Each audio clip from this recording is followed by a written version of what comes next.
네, 나이 들어 병들었을 때 누가 나를 돌봐줄 수 있을까 한 번쯤 생각해 보셨을까요? 네, 최근 조사에서 가족이 아닌 요양보호사 같은 전문 인력에 기대는 비율이 더 높게 나타났다고요? 네, 지난달 전국 40살 이상 남녀 1,000명을 대상으로 조사한 결과인데요. 10명 가운데 4명은 자신이 늙고 병들었을 때 요양보호사가 돌봐줄 것으로 생각했습니다. 그 다음으로는 배우자와 본인 스스로라는 답이 많았고 자녀가 돌볼 것으로 기대한다는 응답은 단 4%에 불과했습니다. 성별 차이도 뚜렷했는데요. 남자의 절반 가까이는 배우자가 돌볼 것으로 기대했지만 여자는 외부 도움이나 스스로 돌보겠다는 응답이 더 많았습니다. 돌봄은 누가 책임져야 하느냐는 질문에는 국민 10명 가운데 8명 이상이 국가라고 답했고 가장 시급한 과제로는 본인 부담을 줄이는 것을 꼽았습니다. 광주광역시에 살던 박순아 할머니는 서울시립 동부요양원으로 거처를 옮겼습니다. 서울에 사는 자식들이 어머니를 자주 볼 수 있게 모셔온 겁니다. 생활집이 다 좋지요. 잘해주시고 그리고 반찬도 잘 나오고 내 집에 있는 놈보다는 더 낫지. 시에서 건립해 부지가 넓고 이윤을 남기는 데서도 자유로워 식사나 시설이 좋다는 평가입니다. 와상 어르신들은 앉아서 목욕하는 게 조금 힘드세요. 그래서 여기 기계에 어르신이 누우면 탕목욕을 즐길 수 있는 그런 시스템입니다. 고가여서 쉽게 시립시설에도 많이 없어요. 민간 시설보다 선호하는 사람이 많다 보니 입소하려면 몇 년씩 기다려야 합니다. 현재 입소 인원이 296분이고 대기자가 한 650분 정도 됩니다. 그래서 보통 이제 남자분들은 한 2년 정도 걸리고 대기하는 기간에 돌아가신 예들도 있습니다. 지난해 기준 전국 장기 요양기관 2만 8천여 곳 가운데 국공립은 0.9%에 불과합니다. 또 서울은 노인 요양 수요가 2만 6천여 명인데 시설 정원은 1만 7천여 명뿐입니다. 서울시에서 요양시설을 지으려고 할 때도 주변 사람들이 땅값이나 집값 떨어진다고 반대를 하는 경우도. 난관이 많았던 서울 지역의 공공요양원 건립을 위해 최근엔 새로운 방식이 시도됐습니다. 은평구에 들어선 이 시립요양원은 재개발조합의 용적률을 높여주고 요양원 부지를 기부 체납받았습니다. 지역 주민들의 입소 문의가 잇따르고 있는데 우선권 등 혜택을 주는 건 법률상 불가능합니다. 왜 우리가 사는 지역에서 기부 체납까지 한 시설인데 내가 들어올 수 없는지 많이 질문을 하셨습니다.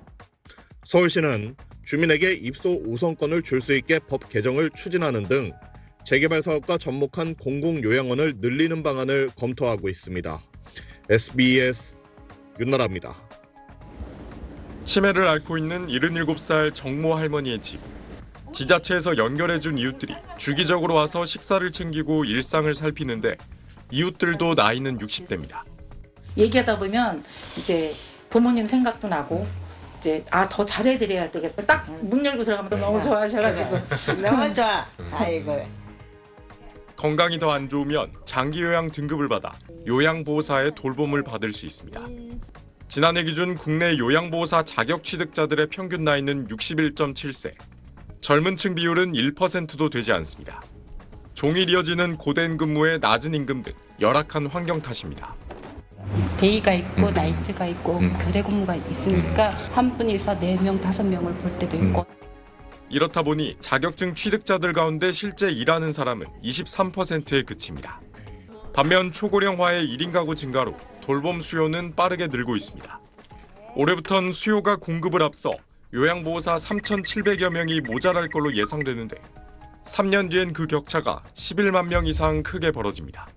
대도시에서 멀어질수록 상황은 더 심각합니다. 이곳 전라남도는 10년 전 이미 초고령 사회로 진입했는데 일부 지역은 인구 절반 가까이가 어르신들입니다. 노인 비율이 45.7%로 전남에서 가장 높은 고흥군. 지은 지 1년 남짓된 최신식 요양원이 있지만 절반은 비어 있습니다. 노인복지법에 따라 입소자 2.1명당 요양보호사 1명이 있어야 하는데 부족하기 때문입니다. 수시로 모집 요원 공고는 계속 나가고 있습니다. 젊은 층의 분들은 전혀 없는 실정이고 선생님들이 먼저 채워져야지 어르신들이 들어올 수 있는 그런 상황입니다.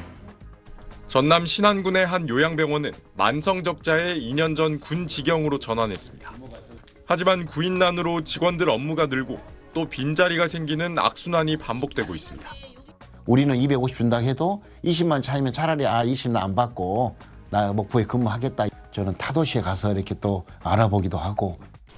지난해부턴 요양보호사 자격증 취득을 위한 교육비 지원도 대폭 축소됐습니다. 그 결과 요양보호사 교육기관과 자격증을 따는 사람 모두 줄었습니다. 기존의 병원 40명 한 반을 운영했다면 절반도 안 됐죠. 10명 내외 4분의 1 이상 줄었다고 보시면 돼요. 계속 충원돼야 그 어르신들을 돌볼 수 있는 환경이 조성되는데 지난 2006년 초고령 사회에 진입한 일본에선 젊은 층이 부모를 돌보려고 직장을 그만두는 계호 이직이 사회 문제로 떠오르기도 했습니다. 하루빨리 정부와 지역사회가 함께 노인 돌봄 대책에 지혜를 모아야 한다는 지적입니다. SBS 김덕현입니다.